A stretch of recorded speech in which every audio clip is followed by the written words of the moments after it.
Good afternoon, Jets Nation. Welcome to the Jew Jets Show. And the New York Jets have hired Nathaniel Hackett as our offensive coordinator and Keith Carter as our O-line coach. So let's go ahead and talk about and break down these two hires.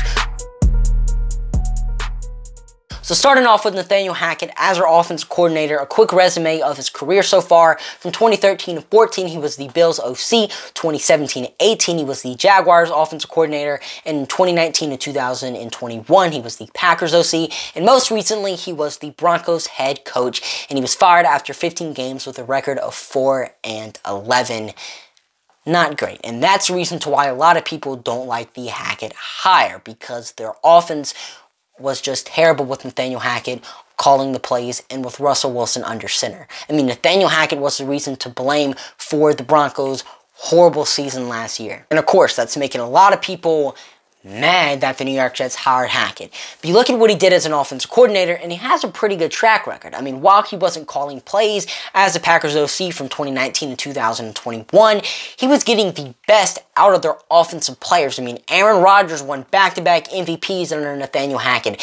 Aaron Jones, A.J. Dillon were balling. Their wide receivers were balling out. I mean, their players were just playing well under Nathaniel Hackett. And after Hackett leaves, while the Packers also lost some talent on offense, their offense just wasn't the same. The same players they had with Nathaniel Hackett weren't playing the same either. So you got to think Nathaniel Hackett caused that to happen.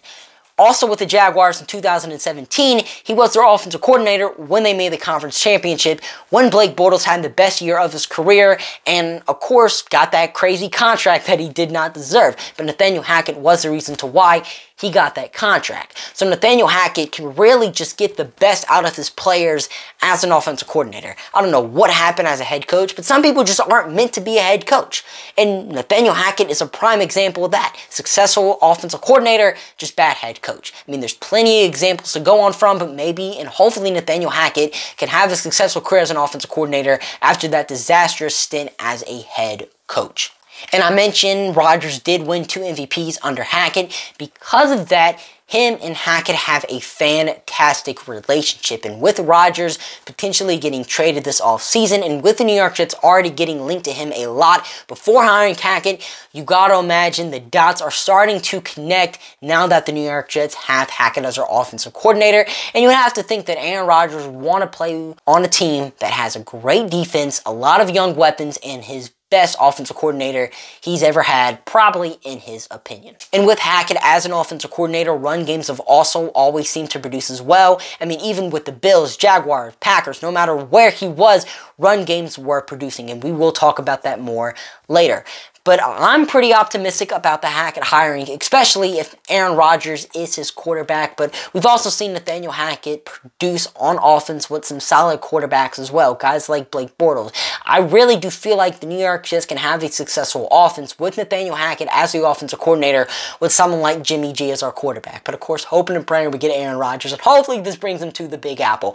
But now talking about Keith Carter, who is our O-line coach and running game coordinator. A quick brief view of his resume. From 2015 to 16, he was the Falcons assistant offensive line coach. 2017, he was the Falcons running back coach. And from 2018 to 2022, he was the Titans offensive line coach. Now, he is our run game coordinator. Now, the New York Jets did not have a run game coordinator before we hired Carter, and there's a reason to why Carter was given this job, because run games and running backs have just produced when Carter is on a specific team. I mean, with the Falcons, they had one of the best rushing attacks in the NFL, led by Devontae Freeman and Tevin Coleman. I mean, under Carter, or when Carter was with the team, Coleman was the best backup running back in the NFL. Devontae Freeman had back-to-back Pro Bowl seasons. And the year Carter was hired as the Titans offensive line coach, Derrick Henry had his first 1,000-yard season, and has just been playing great since then.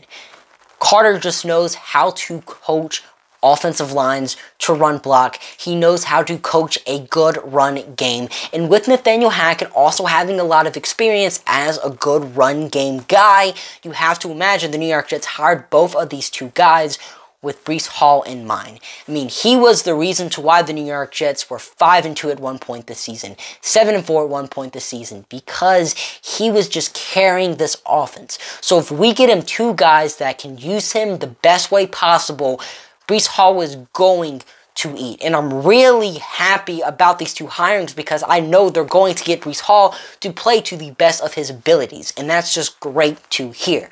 There are some downsides to Keith Carter, though. I mean, his offensive lines haven't been the best at pass blocking.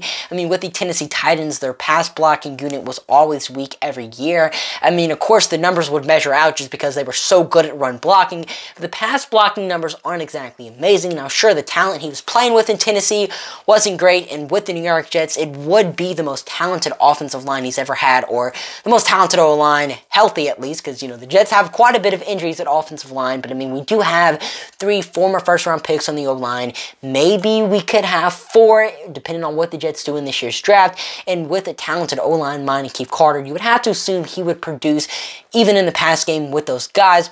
Carter also has a very harsh style of coaching. I mean, Taylor Lewan, the Titans' best offensive lineman, during Carter's stint, has a podcast after he was fired this offseason. He didn't really have the best of words for him, said him and Carter's relationship was very up and down, and he set some pretty impossible standards. But maybe the New York Jets like that about Carter. I mean, obviously they knew what Carter's standards were. They knew all these things about Carter whenever they hired him. I mean, they know the internet exists. They definitely watched that video. They probably asked about it in his interview. I mean, they did a background check. This is the NFL. But maybe the New York Jets like that about Carter, and maybe they want their offensive linemen who kind of need some harsh coaching after last year to get back in shape, and maybe the Jets really like that about Carter. But yeah, that was a breakdown of the Jets' new recent hires. What are you guys' thoughts on these 2 hires? Let me know down below. And I'm your host, Juliet, signing off for now. See you guys later. Peace.